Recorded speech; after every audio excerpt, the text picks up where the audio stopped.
Кім педофилдің құрбаны болуы мүмкін? Кәмелетке толмаған жеткіншек бала болған үшін ғана педофилдің құрбанына айналады. Сондықтан қылмыскердің назары мектеп жасына дейінгі балалар мен оқушыларда болады. Педофил жасөспірімдерге де тиіседі, себебі олар ересектерше киінгенмен киімнің ішіндегі бала денесін бірден сезіп қояды. Баланы педофилден қалай қорғау керек?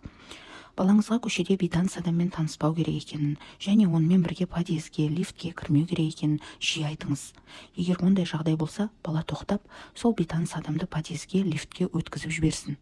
Ең дұрысы, бала көшеде жалғыз жүрмеуі керек. Ерте жастан бастап балаңызға қоғамдық орында өзін қалай ұстау керек екені туралы ережелерді айтып беріңіз. Үлкендермен араласқанда дұрыс қашықтықты сақтауды үйретіңіз. Оған үлкендер тоқтатып, әңгіме айтса, тыңдамауды, қажет болған жағдайда айналасындағы адамдарды көмекке шақыруды және жоқ деп айтуды үйретіңіз. Бала өзі танитын және танымайтын адамдардың, әсіресе денеге қатысты қай жеріне қол тигізуге рұқсат ететінін, қай жеріне қол тигізуге рұқсат етпейтінін білуі керек. Бұл туралы балаңызға тым ерте жасынан бастап сурет салу немесе ойын түрінде түсіндіріңіз.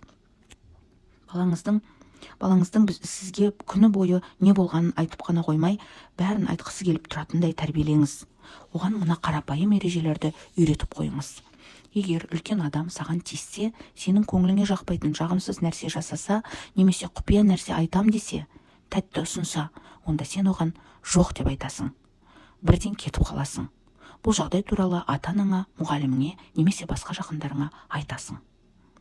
Адам неліктен педофилге айналуы мүмкін? Педофил жаны өспей қалған, көп жағдайда бала кезде өзі де педофилдің құрбаны болған адам. Оның биологиялық жасы кәмелеттік жастан асып кетсе де, психологиялық жасы кішкентай. Сол себепті ересек адамдармен жыныстық қатынаста болуы қиын. Ол өзін жыныстық қанағаттандыру мақсатында балаларды пайдаланады. Педофилдің тұлғалық қалыптасуына көптеген факторлар әсер етеді. Әлеуметтік жағдай, отбасындағы моральдық көзқарас, жан жарасы және тағы басқа.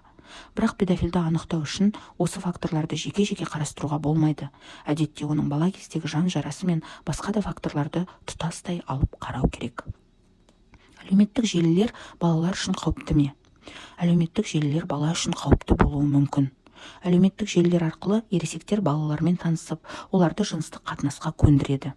Виртуалды зорлық-зомбылық жағдайында физикалық байланыстар болмауы мүмкін, бірақ құқық бұзушымен қарым-қатынас баланың психикасына зиян келтіреді. Ата-ана баласының интернетте кіммен араласатыны туралы хабардар болу керек. Қарым-қатынастың мазмұнын білу маңызды. Балаңызға өзі тұратын мекен-жайы, телефон номері, оқитын мектебі және басқа да жеке басына қатысты ақпараттарды әлеуметтік желілерге жазуға болмайтынын түсіндіріңіз. Әлеуметтік желіге қандай фото-видеоларды жариялауға болатынын бірге талқылаңыз. Белгісіз адамнан жыныстық қызығушылықтың кем дегенде бір көрінісі болса, алаңдауға, шара қолдануға үлкен себеп. Педофилдің жеке парақшасында өзі туралы жалған ақпарат жазылуы мүмкін. Әсіресе жасына қатысты нақты ақпаратты жазбайды. Балаға педофилдің кім екенін қалай түсіндіруге болады? Кішкентай бала педофилдің кім екенін түсінбейді. Мұны балаға егжей-тегжейлі түсіндірудің қажеті жоқ. Мысалы, бала отқа қолын ыстық суға қолын малып алса күйіп қалу мүмкін екенін біледі. Сіз оған олай етуге болмайтынын сөзбен түсіндіресіз. Дәл сол сияқты педофил туралы да түсінікті тілмен түсіндіруіңіз қажет. Ата-аналардың көбі баласын отырғызып қойып, ешқашан, еш уақытта бөтен адамның соңынан еріп кетуші болма деп ақыл айтады. Өкінішке қарай, бала мұндай ақылды ұқпайды. Ешқашан, ешкімнің, бөтен адамның деген сөздерді айтқан кезде балаңызға ешкім, бөтен адам дегеннің кім екенін нақты айтуыңыз керек. Мысалы, көрші Айгүл апайдың үйіне жалғыз баруға болмайтынын, көрші ауылдағы Берік ағаның артынан еріп кете беруге болмайтынын нақты айтуыңыз керек. Есік ашуға, сенім артуға болатын жақын жандардың кім екенін де нақты айтқан жөн. Одан кейін өз бойыңыздағы қорқынышты балаңыздың бойына дарытпаңыз. Оған педофил туралы түсіндірген кезде балаларды құшақтағанды жақсы көретін адамдар болады екен. Сен менің тәтті балапанымсың, сондықтан сен үшін алаңдаймын. Бетіңді кім көрінгенге ескертпе деген сөздермен жұмсартып түсіндіріңіз. Қылмыскер сырт көзге қарағанда өзіміз сияқты қарапайым адам. Балаға оны да түсіндіру керек. Себебі кішкентай бала қылмыскер деген қара көзілдірік таққан, қара киім киіп алған, қолында пышағы немесе тапаншасы бар қатыгез адам деп ойлайды. Ал сіз балаңызға қылмыскер қарапайым киінген ер, әйел немесе жасөспірім де болуы мүмкін екенін түсіндіруіңіз керек. Мысалы, балам, сен өте жақсы, өте тәтті баласың. Кейбір ересек адам осындай жақсы балаларға қызығады. Оларды құшақтағысы, үйіне алып кеткісі келеді. Сондай жағдайға тап болсаң, бірден бас тарт. Себебі бейтаныс адаммен кетіп қалу өзің үшін де, мен үшін де қорқынышты әрі жанымызды жаралайды, деп түсіндіріңіз. Балаңызға ересек адамға баладан ештеңе керек емес екенін, ал егер одан бірдеңе сұраса, немесе бірдеңе беремін деп алдаса, сенбеу керек екенін түсіндіріңіз. Осы жағдайды бейтаныс аға, әпке мысалымен түсіндіріп көріңіз. Қызым, балақай, анау қорапта кішкентай мысық жатыр. Менімен бірге жүр, оның қай жерде жатқанын көрсетемін. Ол мысық сондай сүйкімді, мүмкін сен оны үйіне алып кетерсің. Сәлеметсіңдер ме балалар? Менің пәтерімде кірпі бар. Міне соның суреті. Кім өз көзімен көргісі келеді, менімен бірге жүрсін. Тіпті ұстап көруге болады. Сен балмұздақ жегенді жақсы көресің бе?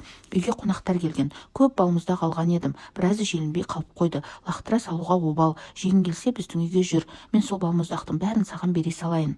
Көлікте отырған ер адам: Пәленшеев көшесіне қалай баруға болады? Адамдардан сұрасам, бірі ана бағытты, бірі мына бағытты көрсетіп жатыр. Көлігіме отырып көрсетіп жіберші. Тіпті ақысын төлейін. Сені осы жерге қайтадан әкеліп тастаймын. Отыра ғой, қорықпа. Педофилдер мынадай әдісті де жиі қолданады. Қызым, есімің кім? Кейде көліктегі ағай: Менің бе? Айым, жай сұрадыңыз ба? Мен сені іздеп жүрген едім, таптым-ау. Бағанадан бері осы жақта сені іздеп жүрмін. Сенің анаң аяқ асты ауырып қалды. Көршілер сені анаң жатқан ауруханаға апарып таста деді. Тез көлікке отыр, анаңа барамыз. Ал әкем қайда? Ол да ауруханада ма? дейді бала. Бала осындай аяқ асты сұрақтарды көліктегі адамға сенбегендіктен емес, автоматты түрде қоя салуы мүмкін. Ол жағын білмедім, айым. Мен сенің ата-анаңды да білмеймін ғой. Сенің көршіңнің досымын. Маған солар хабарласып айтты. Уақыт жоқ, тез көлікке мінші.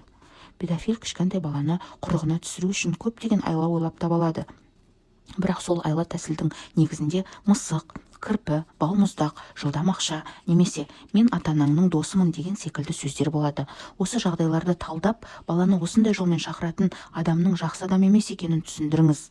Қылмыскерлер қолданатын әдістердің тиімділігі баланың мүдделері мен қажеттіліктеріне немесе адам психологиясының негізгі қасиеттеріне негізделген.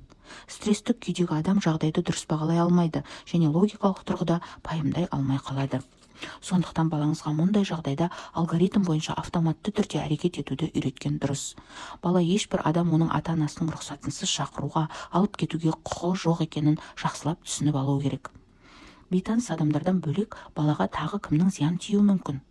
Жау жоқ деме жар астында демекші, педофил көп жағдайда жақын адам, мысалы көрші, туыс және бала жиі араласатын басқа адамдар болып шығады. Еліміздегі зорлық-зомбылыққа қатысты деректерге сүйенсек, бүлдіршіндерге жыныстық күш көрсетушілердің 70% танитын адамдары, туыстары, достары, көршілері болуы мүмкін. Олардың тарапынан зорлық-зомбылықты қалай болдырмауға болады?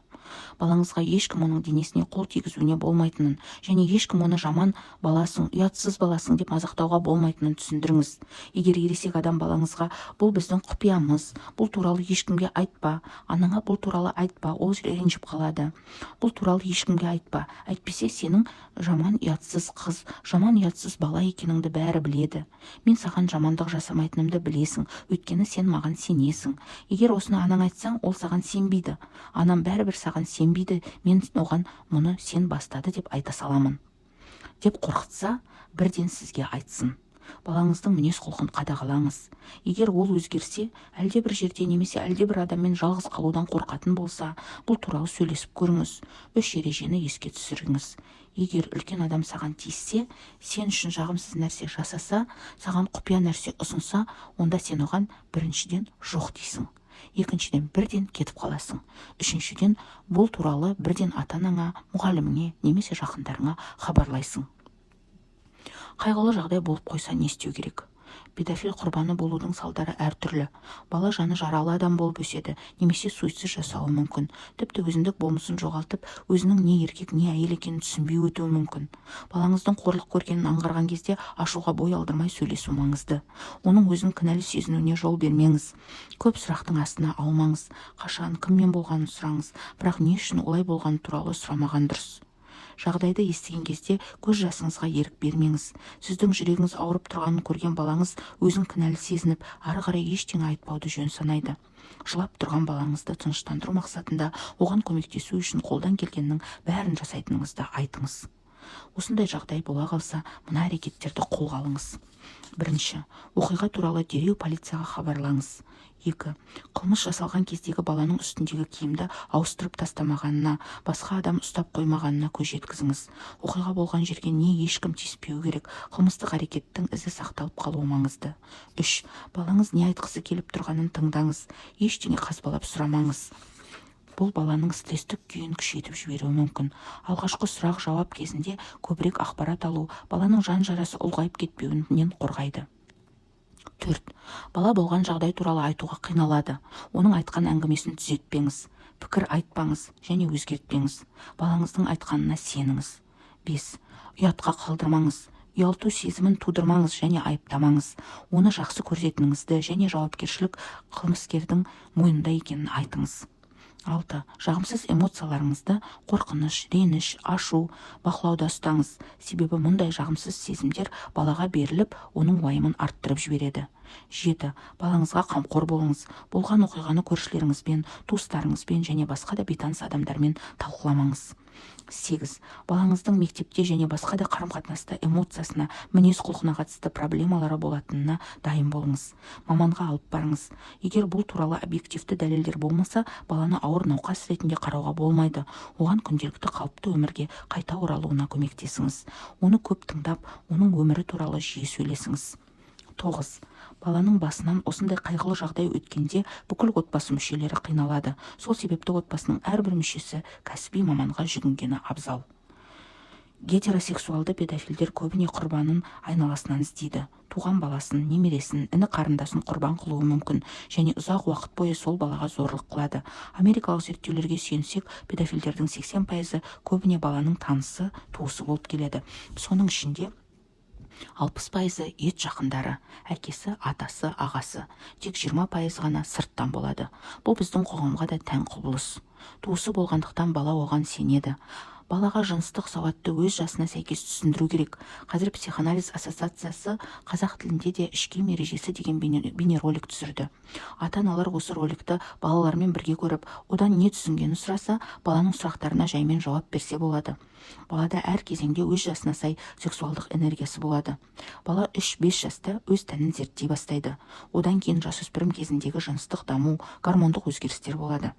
Балаға өз жасына сай жыныстық тәрбие берілуі керек. Ата-ана сауатты болуы керек. Балаға не болып жатқанын түсіндіру, ата-ана мен бала арасында сенім болуы керек. Бала үшін ата-ана жауапты. Баланы үйрету ата-ананың жауапкершілігі. Сондықтан ата-анаға шағын ескертпе. Бірінші, балаларды басқа адамдармен қалдырмау. Екінші, көбіне ер адамдармен қалдырмау, туысыңыз болса да. 3. Іш киім ережесі туралы түсіндіру. Баланың кішкентай кезінде жыныстық мүшелерін анасынан басқа ешкім жуындырмау. Анасының менен басқа ешкім ұстамау керек деп түсіндіруі, жуындырар кезінде өзінің де рұқсат сұрауы, жыныс мүшелерің тек сенікі ғана дегенді ұғындыру. 4. Далаға ойнауға кеткенде, сыртқа шыққанда қауіпсіздік туралы қайталап айту. Не түсінгенін сұрау. Бала ұмытып кетпес үшін әрдайым құлағына құйып отыру. 5. Балаңыз интернеттен не көретінін бақылау, шектеу қою. 6. Бала күрт өзгерсе, сөйлеспесе, жуынбаса, еш нәрсеге зауқы болмаса, ол күйзелісте жүр деген сөз. Тұйықтығының себебі неде? Апталап созылып жатса, міндетті түрде сөйлесу. Айта алмасаң жазып жібер, ымдап көрсет деп бірнеше нұсқа ұсыну, балаға қорған екеніңізді ұғындыру. 7. Шынын айтқанда ұрыспаймын деп уәде беру, уәдеде тұру, баланың өзін кінәламау.